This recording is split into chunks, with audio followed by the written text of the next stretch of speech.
Crunchy for your lunchy, it's a milky delight. Hello everybody, hello children, I'm Sam and welcome to today's online field trip. Today we're in Northamptonshire, which is in the East Midlands. Now we are somewhere very exciting today because as you can see behind me we have a huge mountain, and this mountain is made of wheat grain. Now the reason why we're here is to learn all about wheat grain and how it's made into breakfast cereal. Very exciting indeed. This is our guide for today. This is Charles. Hello Charles. Hello children. Thank you so much for having us here. Now Charles is in charge of this grain store, and you live here with your family, don't you, and work here with your family. Maybe you can tell us how much grain is behind us, because this is a massive mountain. Behind us here we have a heap of 1,500 tonnes of a wheat variety called Target, which is a good variety for turning into breakfast cereal. Wow, that is a lot. I mean, that is very, very heavy indeed. Very heavy indeed. It makes me want to slide down it. It's so inviting. What will we be learning today while we're here, Charles? Well, hopefully today we're going to tell you what happens to the grain when it leaves the farm and when it comes into here, and how we process it and grade it out so the very best grains go on to the breakfast cereal factory to make good quality breakfast cereals. Great stuff. So the whole process, really, it's really exciting. Let's find out who we have joining us on today's online field trip. Let's go over to our schools. Our first school is the Avenue Primary School, and they're in Middlesbrough, and it's Mr. Kelly's class taking part today. Hello, children.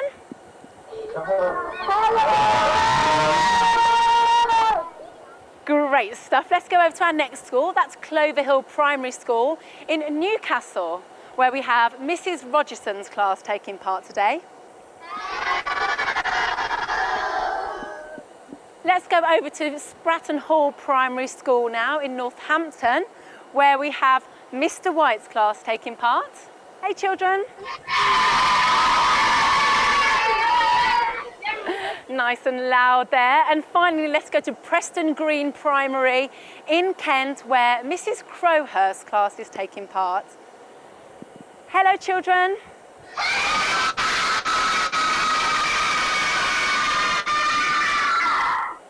Fantastic stuff. It's really great to have you all watching and learning with us today.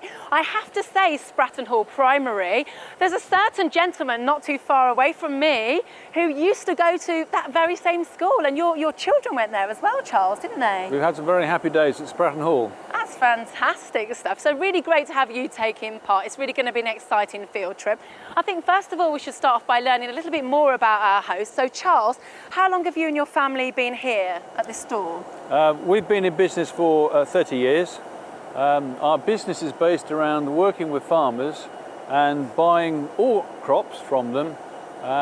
We're very busy at harvest time. We take a lot of grain in then, and if necessary we'll dry it and we'll store it safely so that throughout the whole year we can supply that wheat and other products onto the breakfast cereal factories. Fantastic. Is it one type of wheat that you store here, or is it lots of type of wheat? We have lots of types of wheats. There are many, many, many different types of wheat, and they all perform differently when they are often cooked in breakfast cereal factories.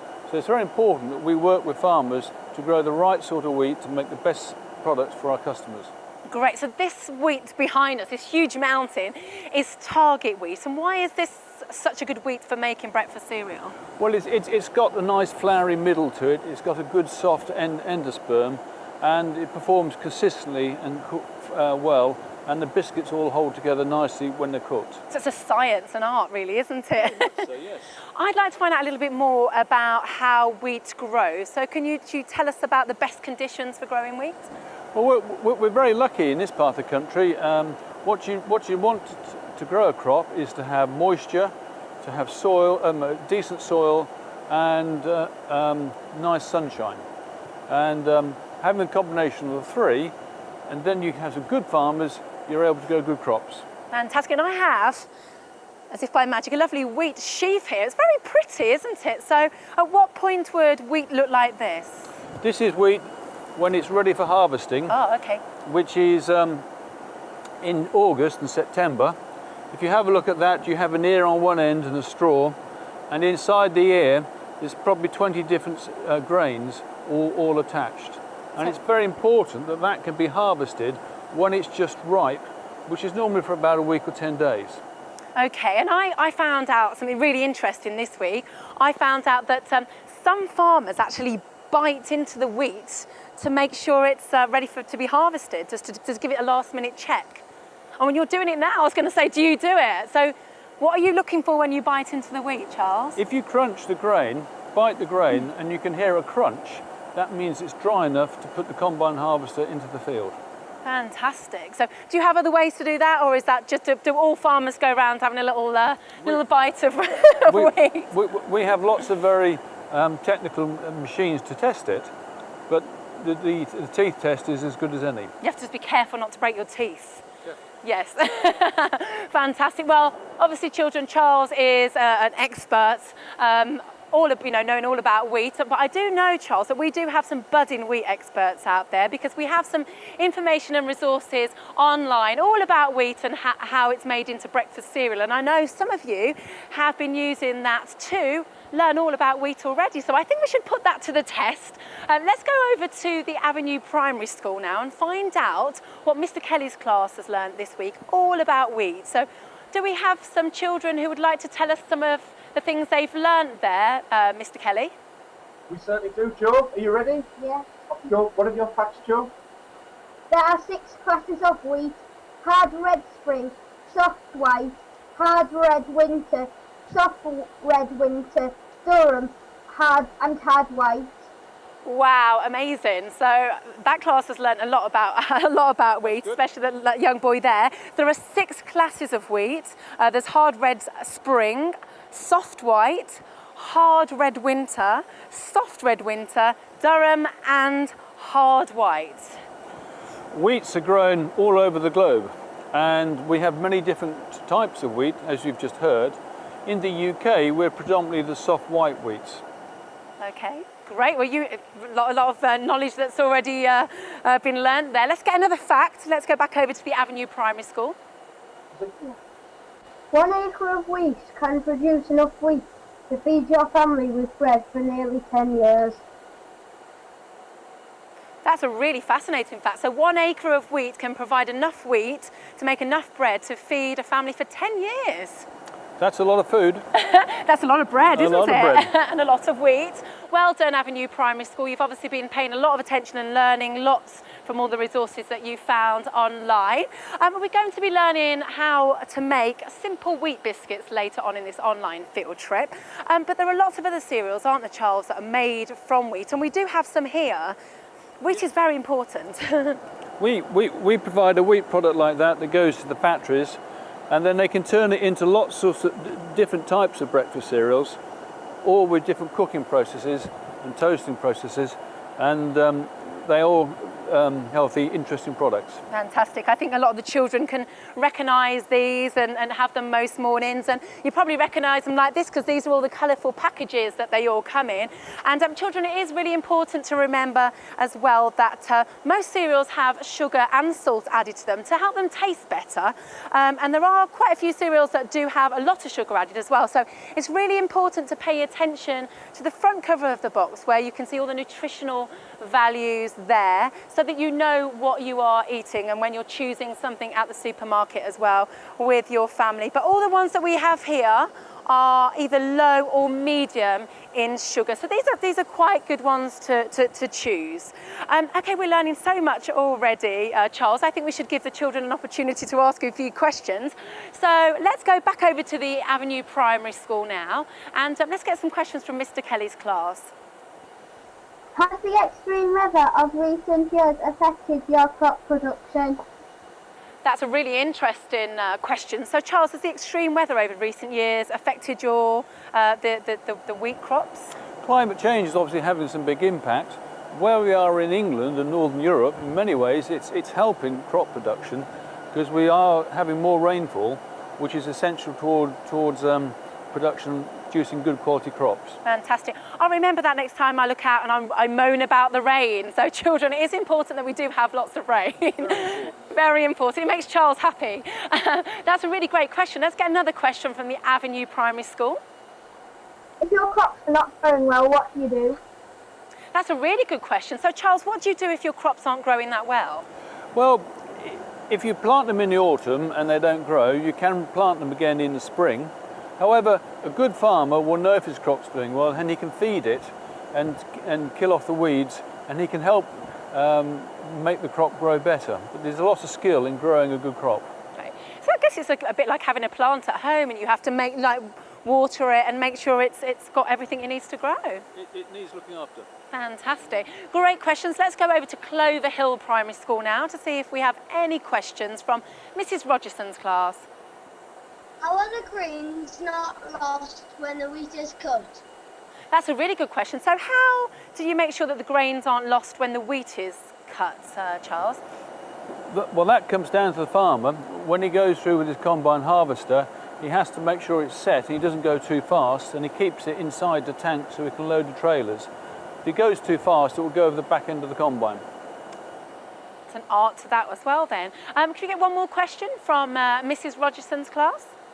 How do you turn the grains into different cereal shapes? Oh, that's a really great question. So Charles, how are the grains turned into the different cereal shapes that we get in our packets? Well, each factory has its own method. It cooks the grain entire, and then it will mould them and shred them and form them into lots of different shapes and compact them. Makes it nice and exciting for us, doesn't it, when we have our breakfast? Thank you so much, Charles, and great questions, children. Don't worry, Spratton Hall Primary and Preston Green Primary, there'll be an opportunity for you to ask Charles some questions later on in this online field trip. But now it's time for a really short video. This is all about wheat, how it's grown and how it's harvested. Enjoy. What is whole grain breakfast cereal? Breakfast cereal was invented as a tasty meal in the United States of America around 150 years ago. It was a new way of getting the people of America to eat more fibre, helping them to stay fit and healthy. Breakfast cereals today can be made from all sorts of grains like barley, oat, and rice. But many are made from one very important crop: wheat. Whole grain wheat is good for us because it releases its energy slowly and steadily. This is why we use it in lots of different foods that we eat. When we eat the whole grain, we eat the entire seed of the plant. It is made up of the bran, the germ, and the endosperm. The bran is the protective outer skin of the seed and is high in fibre and B vitamins. The germ is the embryo. This will become a new plant if the seed is germinated. The endosperm, which is the largest part of the seed, contains all the food that the germ would need to start growing into a new plant. Each year the farmer keeps some of the wheat grains he produces to plant his new crop. The planting usually takes place in October, when the soil is still warm from the summer, but moist from the autumn rain. These conditions give the wheat all it needs to grow strong and healthy. Throughout spring, the warm sunshine encourages the plants to grow. The farmer leaves the wheat in the fields for around 10 months until August.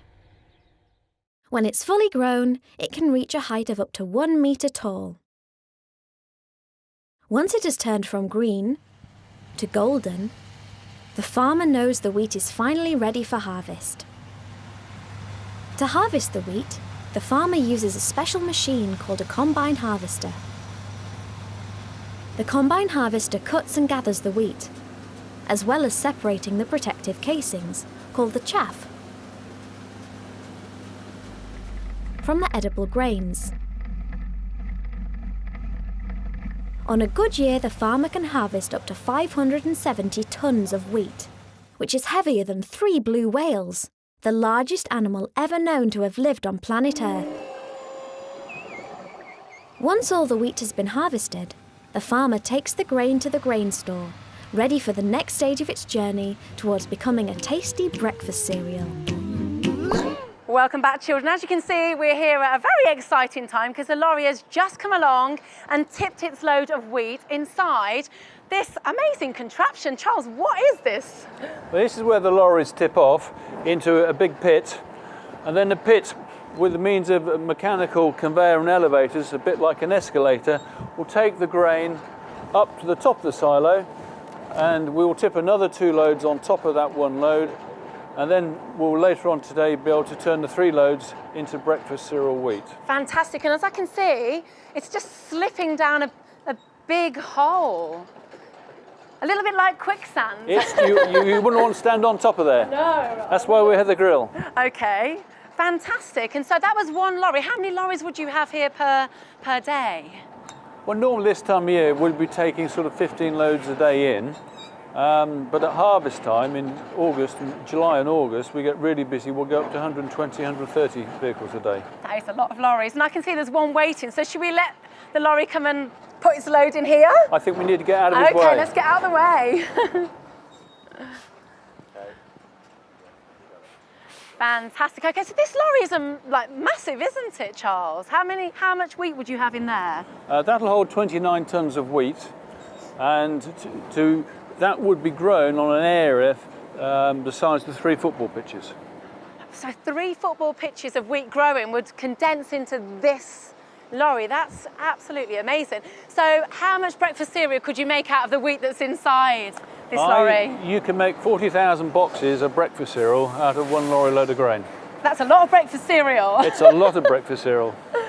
Fantastic. Okay, so I can see the lorry tips itself up. And does the wheat automatically come all out of the bottom, sort of shooting into the... It flows by gravity until it's completely emptied out, yes. Fantastic. Okay. And so how many lorries could you take per day, and how much storage do you have for this wheat? Well, we have lots of different sorts of wheats, but we can go up to 30, 40 loads a day if we're really busy. But this time of year, all the wheat has been gathered in, it's in the store. It's a harvest time, which is the biggest thing, when you have to get grain off the fields and into store, that we have many more vehicles. Fantastic. And so, by the looks of it, this is just wheat that has been harvested. It hasn't been cleaned, it hasn't gone through any process. No, this is wheat that's been grown on a farm, and it's been stored on a farm. It would have been either dried on a farm, or it could have been cut dry, of course. And now we've tested it while it's on the farm. We've established it's good quality wheat, and it's come in over our weighbridge, and then we test it in our laboratory to make sure it's just the right quality that we need for our breakfast cereal customers. So I guess the next process is to make sure there's nothing in there that shouldn't be in there.